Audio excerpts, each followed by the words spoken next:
Assalamualaikum warahmatullahi wabarakatuh. Hello guys, kita ketemu lagi di video bareng Arinis. Nah, video kali ini kita mau ngomongin Vivo V40 Lite 5G. Jadi ada dua varian gitu ya teman-teman, ada yang versi 4G-nya dan yang kita bahas ini tuh Vivo V40 Lite 5G. Jadi jangan ketuker ya, beda. Bedanya itu apa? Nanti gue bakal ceritain aja di videonya. Jadi langsung ditonton videonya sampai akhir.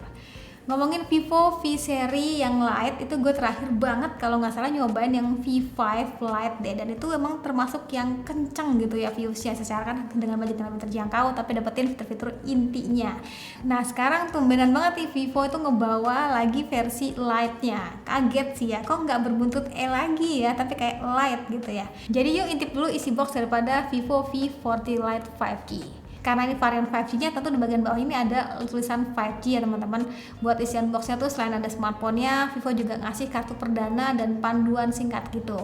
Ada juga softcase yang transparan dan ada juga kabel USB-C dan chargeran yang termasuk ngebut 80 watt flash charge. Dan ini dia Vivo V40 Lite 5G. Yang gue pegang ini varian warna silver titanium. Untungnya masih tergolong warna silver yang cerah, gue suka. Sebenarnya ada juga tuh pilihan warna lainnya, monggo tulis aja di komentar suka yang mana. Kalau pas lagi di outdoor ini seru ya, kayak warna silver itu unik deh, berubah warna jadi kayak kehijauan gitu. Mantap. Bila menggunakannya tanpa menggunakan casing, ada beberapa teplakan sidik jari, jadi emang dia belum bebas sidik jari gitu ya. Dan ini model desainnya tuh 2,5D metallic design. Beda lah sama seri Vivo V40 yang lebih ke seksi gitu. Tapi ini walaupun flat kotak gitu ya, hitungannya masih nyaman dan genggaman karena termasuknya tetap slim ya. Ngomongin desainnya, ini Vivo kenapa deh, frame kameranya tuh tumbenan banget dibuat kayak kurang sempurna, kayak bukan Vivo gitu. Mereka sih nyebutnya tuh cushion cut diamond camera shape, tapi ya jujur aja rada gemes gitu ya sama buletannya. Terasanya tuh kayak kurang presisi ya. Nah kemarin tuh ada yang nanya, ini buletan satu laginya apa kak? Ya ini fungsinya tuh sebagai aura light portrait ya. Jadi tetap seru tuh ya, varian Lite tetap kebagian AI aura light portrait. Ini fitur dimana yang buat hasilin foto tuh kayak lebih jernih gitu ya, sekalipun di kondisi yang cahaya redup. Pasti teman-teman udah tahu lah cara kerjanya, karena emang kan ini andalan di seri V ya teman-teman. Jadi kalau misalnya pada saat foto tuh kayak ngerasa warnanya terlalu dominan warna merah, dominan warna biru gitu ya, dengan pakai AI Aura Light Portrait ini bakal lebih merata cahayanya gitu. Fitur AI lain yang bisa kita nikmatin di Vivo V40 Lite itu adanya AI Erase. Ini tuh ada dua tipe ya teman-teman. Kalau mau yang lebih rapi, pakai AI Smart Circle aja. Tinggal lingkarin objeknya yang mau dihapus, udah selesai. Sedikit catatan, fitur ini tuh bisa kalian nikmatin saat terhubung ke internet ya.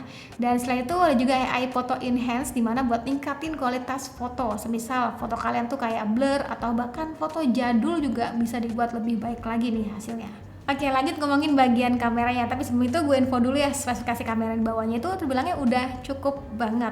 Dimana kalau yang versi 5G-nya ini udah dilengkapi dengan lensa ultra wide, atau mungkin teman-teman tuh kenalnya bahasa 0,6 kali tuh udah ada gitu ya lensanya. Dan ada juga kamera utamanya sendiri pakai sensor Sony IMX882. Kalau buat kamera depannya dikasih 32 megapiksel. Kalau di kakaknya Vivo V40 kan kameranya udah dengan Zeiss gitu ya. Nah kalau di Vivo V40 Lite 5G ini nggak pakai Zeiss, tapi tetap kok bisa kita main-mainin efek bokehnya yang cukup beragam nih ya buat di kelasnya. Hasil fotonya teman-teman bisa langsung lihat aja, termasuknya yang bagus, saturasi warnanya tetap menggoda, dan kalau mau lebih dapetin detail pakai aja opsi yang 50 megapikselnya aja.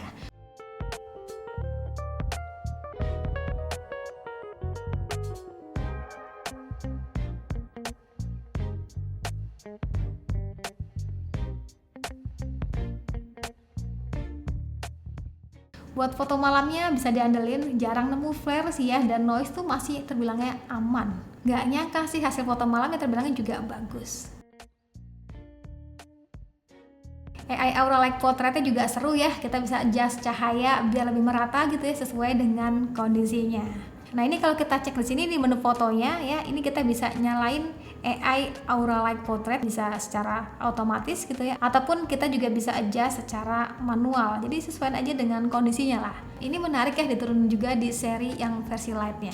Kalau buat perekaman videonya itu maksimal hingga 1080 30 fps, dan kalau mau lebih stabil aktifin aja Ultra Steady-nya.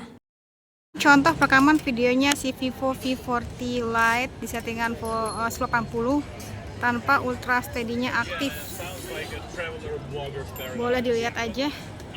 Sekarang gue mau aktifin coba yang ultra steady-nya.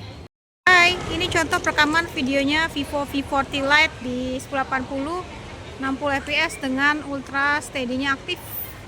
Jadi ini gue mau ngasih tahu sih ke teman-teman kira-kira gimana sih perekaman videonya kalau dipakai untuk putar sambil jalan, dan warna-warnanya kayak gimana, bagus apa enggak. Boleh aja tulis kolom komentar ya. Sekarang kita coba pindah kamera depannya. Hai, kali ini contoh perekaman kamera depannya. Jadi by default itu 720 pixel, jadi pasti diubah dulu settingannya ke 10, 80, 30 fps. Kalau sambil jalan bakal kayak gini. Gimana? Pasti akan goyang, tapi kayak fokus ke wajahnya aja sih. Rasanya jernih sih, lumayan. Itu tadi untuk bagian kameranya. Sekarang kita beralih untuk bagian si layarnya. Ini layar seluas 6,67 inch, udah AMOLED, jadi udah terbilangnya enak, nyaman gitu ya. Dan bisa dibilang ini bezelnya termasuk yang tipis ya teman-teman, dan hampir balance di tiap sisinya. Nice. Refresh rate sendiri pun dikasih hingga 120Hz, jadi udah enak dipakai untuk kebutuhan scrolling ataupun kebutuhan entertainment. Karena kemarin tuh gue pakai untuk nonton drakor berjam-jam juga ya, ataupun dengerin musik, termasuk yang udah nyaman karena udah dikasih dual stereo speaker. Jadinya kayak lebih balance aja gitu. Kanan kiri terdengarnya udah pas. Sebenarnya Vivo juga ngasih opsi audio booster gitu ya, up to 300%, tapi ya kayaknya sih gue udah cukup aja dengan posisi yang sedang aja. Buat spek lainnya, kalau si Vivo V40 Lite 5G itu menggunakan CPU Snapdragon 4 Gen 2, RAM-nya sendiri tuh 8GB plus 8GB SSD RAM. Kalau buat internal memori yang gue pegang ini tuh dengan varian yang 256GB. Jadi buat teman-teman yang berpatokan sama Antutunya tuh dapat di angka yang gede, termasuknya nih 433 ribuan. Nah ini kemarin tuh gue pakai untuk kebutuhan main CODM gitu ya, bisa dapet di settingan very high dengan high gitu ya. Saat gue main sih selama 1 jam tuh baterai berkurang di 20%an dengan suhu yang terasa, tapi kayak terbilangnya masih batas yang wajar. Ya so far pemakaian gue sih kayak main sosmed, chatting, browsing, hingga streaming, baterai 5000 mAh ini tuh bisa tahan seharian. Nah ngomong soal baterai ini menarik, kenapa? Karena Vivo tuh kayak ngasih jaminan baterai ini bakal tetap sehat, tetap di atas 80% kemampuannya gitu ya, selama masa pakai 4 tahun. Apa ya? Berani banget ya. Jadi harusnya sih nggak ada lagi drama-drama kayak HP cepet lowbat atau HP-nya tiba-tiba zong gitu, baterainya lompat-lompat, itu harusnya nggak ada. Oke, jadi tadi cerita gue sama Vivo V40 Lite 5G. Ini nggak nyangka sih ya, akan ada lagi versi Lite. Jadi smartphone ini kayak tetap hadir dengan membawa kamera yang bisa diandalkan, walau yang nggak dilengkapi dengan Zeiss gitu ya. Pengecasan juga termasuk yang cepet, tadi kan dikasih 80W flash charge. Dan nggak lupa tentunya dilengkapi dengan fitur-fitur AI yang juga jadi keunggulannya nih. Nah buat teman-teman berminat, langsung aja cek link pembeliannya pada kolom deskripsi. Oke, sekian dari gue, terima kasih sudah nonton sampai video. Jangan lupa like videonya, jangan lupa juga subscribe juga channelnya, dan sampai ketemu lagi di video selanjutnya. Sekian dari gue lagi, dan saya bilang see you, bye bye.